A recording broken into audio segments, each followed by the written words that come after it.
నమస్తే.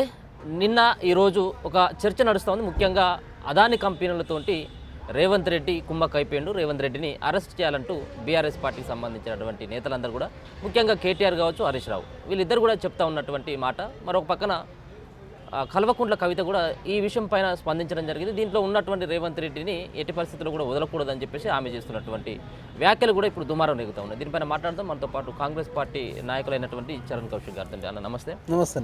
ఏంటిది, అదాని కంపెనీతోటి రేవంత్ రెడ్డి ములాఖాత్ అయిపోయింది కాబట్టి రేవంత్ రెడ్డిని అరెస్ట్ చేయాలని చెప్పేసి ఒక పక్కన బీఆర్ఎస్ పార్టీ నేతలు డిమాండ్ చేస్తూ ఉన్నారు. దీన్ని ఎట్లా చూస్తారు కాంగ్రెస్ పార్టీ? ఇప్పుడు మేము కుదుర్చుకున్న ఒప్పందం ఇంకా ప్రాథమిక దశలోనే ఉంది. వాస్తవం చెప్పాలంటే మీరే అదాని డేటా సెంటర్ని తెలంగాణ రాష్ట్రంలో ఏర్పాటు చేశారు. మీరు అధికారంలో ఫస్ట్ ఎవరు అరెస్ట్ చేయాలి? కేసీఆర్ అరెస్ట్ చేయాలి. వాస్తవం చెప్పాలంటే కేసీఆర్ ఆనాడు ఐటీ శాఖ మంత్రి కేటీఆర్, వీళ్ళిద్దరిని అరెస్ట్ చేయాలి. వీళ్ళిద్దరు అరెస్ట్ చేసిన తర్వాత రేవంత్ రెడ్డి గారి గురించి మాట్లాడితే ఒక అర్థం పర్థం ఉంటుంది.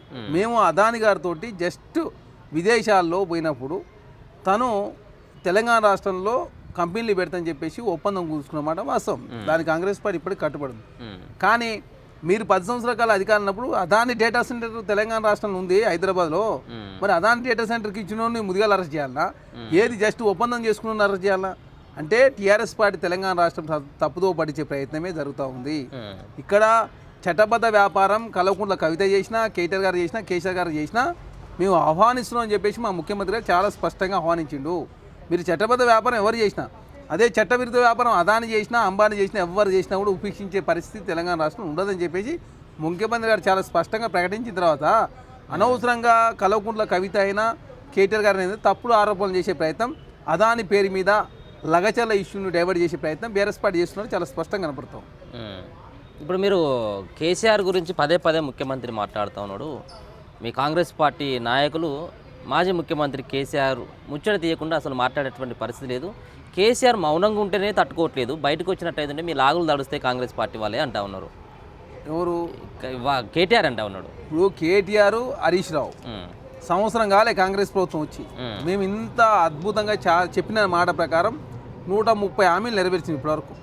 130 హామీలు నెరవేర్చినా కూడా అనవసరంగా తెలంగాణ రాష్ట్ర ప్రజలను తప్పుదో పట్టించే ప్రయత్నం బీఆర్ఎస్ పార్టీ చేస్తున్నప్పుడు కాంగ్రెస్ పార్టీగా మాత్రమే మేము వ్యతిరేకిస్తున్నాం తప్ప ఇక్కడ వేరే రకమైన ఉద్దేశం ఏమీ లేదు కాంగ్రెస్ పార్టీ అనేది చాలా స్పష్టంగా కేసీఆర్ గారు ఈ 10 సంవత్సరాల కాలంలో తెలంగాణను దోసుకున్నాడు, తెలంగాణ అప్పు చేసి పప్పు కూడు తిన్నాడు, తెలంగాణ సంపదనంతా మొత్తం దారాదత్తం చేసి మొత్తం తన అవినీతి సొమ్మునంతా మూట కట్టుకుండు. కాబట్టి దానిలో భాగంగా వారు చేసిన తప్పులన్నీ కూడా వెలికి తీసే ప్రయత్నం జరుగుతుంది. వారు చేసిన తప్పుల విషయంలో ఇప్పటికి కమిషన్ విచారణ జరుగుతున్నాయి, సిట్ విచారణ జరుగుతుంది, ఏసీ విచారణ జరుగుతూ ఉంది. కాబట్టి అదే కాకుండా చేసిన తప్పులను తనే చేసి ప్రతిసారి కాంగ్రెస్ ప్రభుత్వాన్ని బురదలే ప్రయత్నం హరీష్ రావు గారు చేసినా, కేటీఆర్ గారు చేసినా, కేసీఆర్ చేసినా, ఎవరు చేసినా కూడా సమాధానం ఇట్నే ఉంటుంది. ఎందుకంటే చేసిన ఈ పాపాలకన్నిటికి కారణం కూడా బీఆర్ఎస్ పార్టీ. ఇన్ని పాపాల కారణం బీఆర్ఎస్ పార్టీ. ఇప్పుడు తెలంగాణ రాష్ట్రంలో మేము సన్న వడ్లకు బోనస్ ప్రైజ్ ఇస్తా ఉన్నాం. 73 కోట్లు రాష్ట్ర ప్రభుత్వం రిలీజ్ చేసింది. ఇంకా కొన్ని పైసలు ఇవ్వడానికి కూడా రెడీగా ఉంది. ఎందుకంటే అవి ప్రోగ్రెస్లో ఉన్నాయి, అండర్ మధ్యలో ఉన్నాయి కాబట్టి ఇస్తాను రెడీ. దాన్ని రాతాంతం చేసే ప్రయత్నం. గతంలో కాళేశ్వరం అనే ఒక ప్రాజెక్టు 1,02,000 కోట్ల రూపాయలు ఖర్చు పెట్టి 1 ఎకరా కూడా బారకున్నా కాళేశ్వరం మూలంగానే తెలంగాణ రాష్ట్రంలో వరి సాగు పెరిగిందని చెప్పేసి రెండోసారి అధికారంలోకి వచ్చింది మీరే కదా, మేము కాదు కదా. మరి కాళేశ్వరం కింద ఉన్నటువంటి 3 ప్రాజెక్టులు ఇప్పుడు పనిచేయడం లేదు. మరి ఎక్కడి నుంచి వరి సాగు పెరిగింది అంటే బీఆర్ఎస్ పార్టీ ప్రతిదీ రాద్ధాంతం చేసే ప్రయత్నం, ప్రతిదాన్ని వాడుకొని రాజకీయం చేసేది. కాబట్టి దానిలో భాగంగా మాత్రం కాంగ్రెస్ ప్రభుత్వం మాట్లాడతాం. ఈ ఘనత ఇప్పుడు రేవంత్ రెడ్డి ఖాతాలకు వస్తుందా? 150,000 మెట్రిక్ టన్నుల ధాన్యం రేవంత్ రెడ్డి కృషి వల్ల ఏ ప్రాజెక్టు కట్టలే కదా, ఇక్కడ కూడా కాంగ్రెస్ ప్రభుత్వం మేము ఖాతాలు వేసుకుంటలే. బీఆర్ఎస్ పార్టీ మీరు అనవసరంగా మీ ఖాతాలు వేసుకొని కాళేశ్వరం ప్రాజెక్టే లేకపోతే తెలంగాణ వరి సాగే లేదని చెప్పి ఆనాడు పెద్ద ఎత్తున ప్రచారం చేసుకొని దేశ ప్రజల్ని, రాష్ట్ర ప్రజలను తప్పుదోవ పట్టించింది మీరే. కాబట్టి దాన్ని మాత్రమే కాంగ్రెస్ పార్టీగా మేము గతంలో కట్టిన ప్రాజెక్టుల మూలంగా మాత్రమే తెలంగాణ రాష్ట్రంలో ఉరి సాగు పెరిగినమాట వాస్తవం. శ్రీపాద ఎల్లంపల్లి కావచ్చు, మేము కట్టినటువంటి ఏ ప్రాజెక్టులు అవుతున్నాయో ఆ ప్రాజెక్టులన్నీ కూడా పూర్తి కావడంతో ఆ ప్రాజెక్టులకు సంబంధించి 95% ఆనాడే కాంగ్రెస్ ప్రభుత్వం పూర్తి చేసింది. కాబట్టి ఆ ప్రాజెక్టుల మూలంగా తెలంగాణ రాష్ట్రంలో ఉరి సాగు పెరిగిందని చెప్పేసి మేము ప్రతిపక్షంలో మాట్లాడితే అవహేళన చేసింది బీఆర్ఎస్ పార్టీ. మరి ఈరోజు తలకాయ ఎక్కడ పెట్టుకుంటారు మీరు? మేడిగడ్డ పనిచేయడం లేదు, అన్నారం పనిచేయలేదు, సుందీల పనిచేయలేదు. మీరు కట్టిన 3 ప్రాజెక్టులు పనిచేయకుండా తెలంగాణ రాష్ట్రంలో వరి సాగు ఎట్లా పెరిగింది? వరి సాగు తెలంగాణ రాష్ట్రంలో వాతావరణ పరిస్థితులు కావచ్చు, కాలువలు కావచ్చు, చెరువులు కావచ్చు, అదే కాకుండా గతంలో కాంగ్రెస్ ప్రభుత్వం నిర్మించిన ప్రాజెక్టులు కావచ్చు, దాని మూలంగా వరి సాగు పెరిగిందా అని చెప్తే అనవసరంగా బీఆర్ఎస్ పార్టీ రాద్ధాంతం చేసే ప్రయత్నం, తెలంగాణ ప్రజలు తప్పుదోవ పట్టించే ప్రయత్నం, తెలంగాణ ప్రజలను అవమానపరిచే ప్రయత్నం, ప్రతిపక్షాలను అఘోరపరిచింది కాబట్టి వాస్తవ విషయాలన్నీ బయటకు వస్తున్నాయి. ఇవాళ అదాని ఎట్లా బయటకు వచ్చిండో ఫస్ట్ నుంచి రాహుల్ గాంధీ గారు మొత్తుకుంటూనే ఉన్నాడు. పార్లమెంట్లో జాయింట్ పార్లమెంట్ కమిటీ వేయండి, అదాని హిడెన్బర్గ్ రిపోర్టు వచ్చింది, దేశ ప్రజలంతా గందరగోళం గురవుతూ ఉన్నారు, స్టాక్ మార్కెట్లో షేర్లు కొన్న వాళ్ళు ఆ మాధవ్ అనే సెబీ చైర్మన్ తీసేయండి అని చెప్పేసి కాంగ్రెస్ పార్టీ కోరితే నరేంద్ర మోడీ పట్టించుకోలే. వారం రోజుల ముందు ఇదే రిపోర్ట్ బయటపెట్టి ఉంటే అమెరికా, మహారాష్ట్రలో, జార్ఖండ్లో ఘోరంగా భారతీయ జనతా పార్టీ ఓడిపోయేది. కానీ వాళ్ళ అదృష్టం బాగుందేమో, కొంత లేట్ అయింది. అయినా దేశ ప్రజలకు వాస్తవ విషయం తెలిసిందా, నేను ఒక్కరోజు 2,03,000 కోట్ల రూపాయలు అదానికి సంబంధించిన షేర్ వాల్యూ పడిపోయింది. ఇప్పటికైనా సెబీ చైర్మన్ మాధవిని తప్పించాలా, మాధవి మీద కేసులు పెట్టాల్సిన అవసరం ఉంది. ఎందుకంటే ఏకంగా ఒక విదేశీ సంస్థ గుర్తించింది తప్ప ఇక్కడ 10 సంవత్సరాల కాలం పాటు ప్రధానమంత్రిగా ఉన్న నరేంద్ర మోడీ గుర్తించలేకపోయింది కదా. చాలామంది ముఖ్యమంత్రిని అరెస్ట్ చేసిన నరేంద్ర మోడీకి ఇక్కడ కేసీఆర్కి ఇద్దరికి ఏం తేడా లేదు, ఇద్దరు ఒకటే. తెలంగాణ రాష్ట్రాన్ని అప్పు చేసి పప్పు కూడింది కేసీఆర్ గారు. తెలంగాణ రాష్ట్రంలో అన్ని అబద్ధాలు మాట్లాడి అంతా తనే చేసినట్టుగా, తనే వల్లనే తెలంగాణ రాష్ట్రం ఈ దశలో ఉందని చెప్పే ప్రయత్నం చేసి తీరా చూస్తే తెలంగాణ మొత్తం అప్పుల కుప్ప అయిపోయింది. అక్కడ నరేంద్ర మోడీ కూడా అంతే. ప్రధానులు 53 లక్షల కోట్లు అప్పు చేస్తే నరేంద్ర మోడీ వచ్చిన తర్వాత 150 లక్షల కోట్లు అప్పు అయింది. ఎన్డీఏ అంటే national development for Adani Ambani.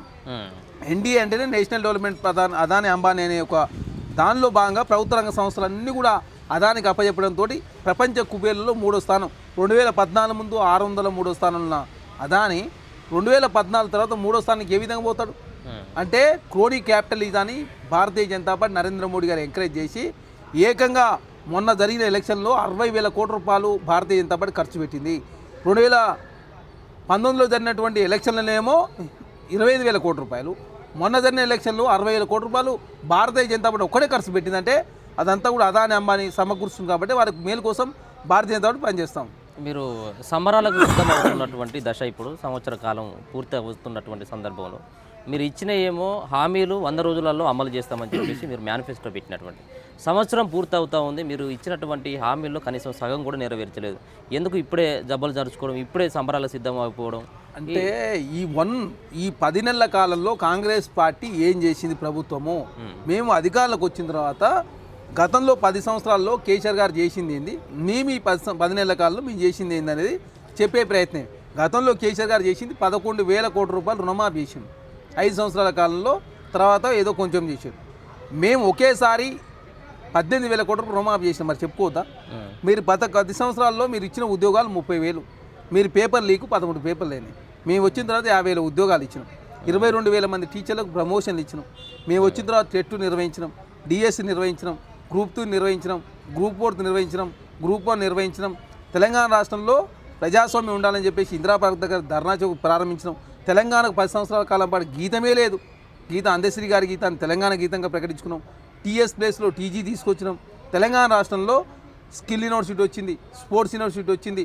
Police వాళ్ళ పిల్లల కోసం ఒక ఇంటర్నేషనల్ స్కూల్ ఏర్పాటు చేశారు. అదే కాకుండా తెలంగాణ రాష్ట్రంలో వీరనారి సాకల ఐలమ్మ పేరు మీద ఒక మహిళా విశ్వవిద్యాలయం తెలంగాణ రాష్ట్రంలో వచ్చింది. ఇంటిగ్రేటెడ్ క్యాంపస్లు 30 రాష్ట్ర ప్రభుత్వం 3,000 కోట్ల రూపాయలతోటి 30 ఏర్పాటు చేయడం జరిగింది. ఇట్లా చెప్పుకుంటూ పోతే తెలంగాణ రాష్ట్రంలో కాంగ్రెస్ ప్రభుత్వం వచ్చిన తర్వాత రైతులకు ఏం చేసినాం, నిరుద్యోగులకు ఏం చేసినాం, మహిళలకు ఏం చేసినాం విషయాన్ని ప్రజల గురించే కార్యక్రమంలో కాంగ్రెస్ ప్రభుత్వం మీరు ప్రభుత్వంలోకి వచ్చిన తర్వాత ఇప్పుడు మీరు అన్నటువంటిదే ఉద్యోగాలు ఇచ్చినటువంటి మాట వాస్తవమే. నిరుద్యోగులందరూ కూడా రోడ్ల మీదకి వచ్చిండ్రు, రైతులు రోడ్ల మీదకి వచ్చిండ్రు, పోలీసులు రోడ్ల మీదకి వచ్చిండ్రు. వీళ్ళందరూ కూడా రోడ్ల మీదకి వచ్చినటువంటి సంఘటనలు మీకు కనబడట్లేదు? రోడ్ల మీదకి ఎందుకు వచ్చారు? ప్రజాస్వామ్యం బతికుంది కాబట్టి, ప్రజాస్వామ్యం బతికుండాలని చెప్పి కాంగ్రెస్ ప్రభుత్వం కోరుకుంది కాబట్టి, తెలంగాణ రాష్ట్రంలో ప్రజాస్వామ్యం బతుకుంది కాబట్టి ధర్నా చేసుకునే అవకాశం ఉంది కాబట్టి ధర్నా చేయడంతో ప్రజలకు వాస్తవ విషయాలు తెలిసినాయి. తెలిస్తే దాన్ని సరిదిద్దే కార్యక్రమం జరుగుతుంది కదా. పోలీసు వాళ్ళకి మేము అన్యాయం చేసినామా? గత ప్రభుత్వం అన్యాయం చేసిన దాన్ని రెక్టిఫై చేసే కార్యక్రమం జరుగుతూ ఉంది. దానిలో భాగంగా వాళ్ళు రోడ్డు మీదకి వచ్చి ధర్నా చేసినప్పుడు అది శృతిమించినప్పుడు మాత్రమే కేసులు పెడుతుంది రాష్ట్ర ప్రభుత్వం. శృతిమించకుండా ప్రజాస్వామ్యబద్ధంగా ఎవరు ధర్నా చేసినా ఎక్కడ కేసులు పెడతలేరు కదా. మొన్న ఆటో కార్మికులు కూడా ఇందిరాపార్క్ ధర్నా చేస్తే కేటీఆర్ గారు పోయింది. అక్కడికి పోతే వాళ్ళే అన్నారు కదా, మీ ఆయంలో వచ్చింది సార్, మీ ఈ పాపాలకు మీరే కారణం, ఓలా యూబర్ తీసుకొచ్చింది మీ పాపమే అని చెప్పిండు. ఆగిరే గతాన్ని మర్చిపోయి చెప్పి కేటీఆర్ గారు మాట్లాడింది. అంతకుముందు భారతీయ జనతా పార్టీ సంజయ్ గారు, ఈటల ఆయన అందరూ కూడా ఇందిరాపార్క్ ధర్నా చేశారు కదా. గతంలో మీడియా మీద ఆంక్షలు ఉన్నాయి. మీడియా ఏదైనా ఉంటే విషయాన్ని బయట రాకుండా తొక్కిపెట్టే ప్రయత్నం గతంలో జరిగింది. ఈ ప్రభుత్వంలో అట్లాంటి పరిస్థితి లేదు కాబట్టి మీకు సమస్యలు ఉన్నట్టు తెలుస్తూ ఉంది. సమస్యలు ఉన్నట్టు తెలవాలని చెప్పి కూడా కాంగ్రెస్ పార్టీ కోరుకుంటుంది. ఎందుకు సమస్యల రూపంలో పేపర్లో టీవీల్లో లేదా ధర్నా రూపంలో తెలియజేసి వస్తే ప్రభుత్వం పరిశీలించే ప్రయత్నం చేస్తుంది కదా. దానిలో భాగంగా తెలంగాణ రాష్ట్రంలో ఏదో సమస్యలు ఉన్నట్టు తెలుస్తుంటే తప్ప బీఆర్ఎస్ పార్టీ అయినా Bharatiya Janata party social media వేదికగా కాంగ్రెస్ ప్రభుత్వం బలహీనపరిచే ప్రయత్నం, మంచి చేస్తుంది చెడు చేస్తుందని చెప్పే ప్రయత్నమే జరుగుతూ ఉంది తప్ప కాంగ్రెస్ పార్టీ ఎక్కడ కూడా సాధ్యమైనంత వరకు ఖర్చులు తక్కువ చేసుకొని ఆదాయ మార్గాలు పెంచుకొని ప్రజాప్రభుత్వంగా ముందుకు పోతాం. ఇప్పుడు మీకు ప్రభుత్వంలో మీరు ఉన్నారు, రాష్ట్ర ముఖ్యమంత్రి కాంగ్రెస్ పార్టీ అయినప్పటికీ కూడా ఎందుకు మీరు సోషల్ మీడియాను డెవలప్మెంట్ చేసుకోలేకపోతా ఉన్నారు?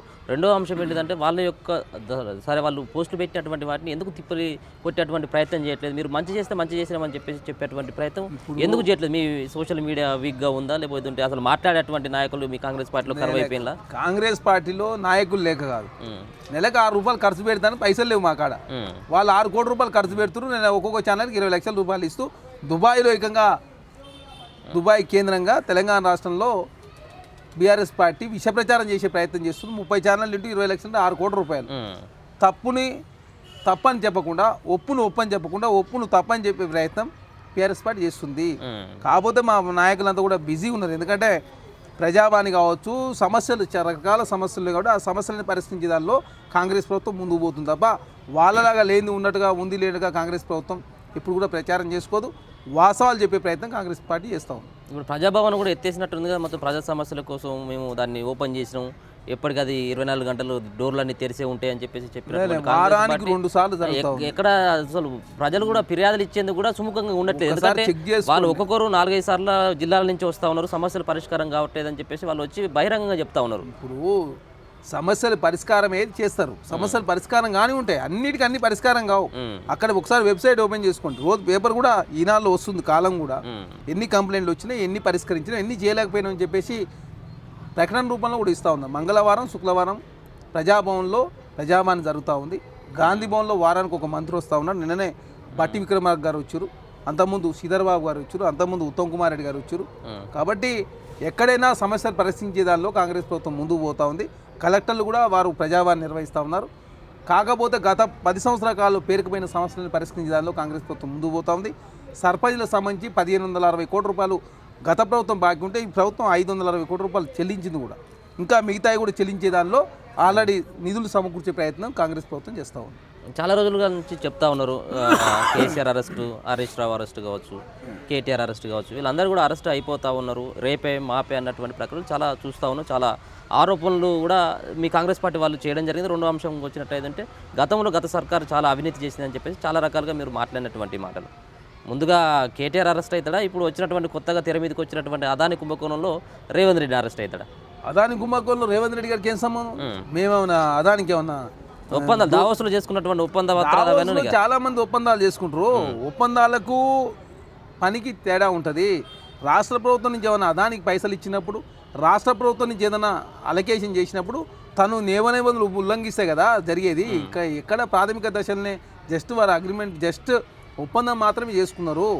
అదే కాకుండా తెలంగాణ రాష్ట్రంలో చట్టబద్ధ వ్యాపారం ఎవరు చేసినా, అదాని చేసినా, అంబానీ చేసినా, కల్వకుంట్ల కవిత చేసినా, కేటీఆర్ గారు చేసినా, హరీష్ రావు గారు చేసినా, కేసీఆర్ గారు చేసినా, కల్వకుంట్ల కుటుంబం చేసినా కూడా తెలంగాణ రాష్ట్రంలో ప్రజాప్రభుత్వం ఎవరు చేసినా కూడా ఖచ్చితంగా వారి మేలు కోసమే పనిచేస్తుంది. కాకపోతే క్రోనీ క్యాపిటలిజాన్ని ఎవరు చేసినా కూడా వ్యతిరేకించుడు అనేది ఆల్రెడీ రేవంత్ రెడ్డి గారు చెప్పారు. దానికి కాంగ్రెస్ ప్రభుత్వం కట్టుబడి ఉంది.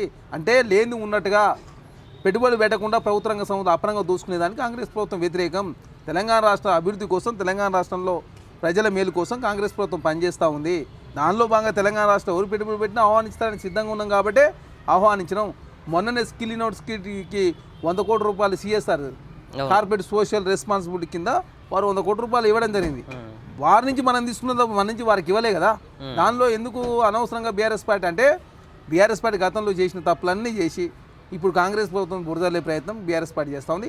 పార్లమెంట్లో రాహుల్ గాంధీ గారు పోరాటం చేస్తారు.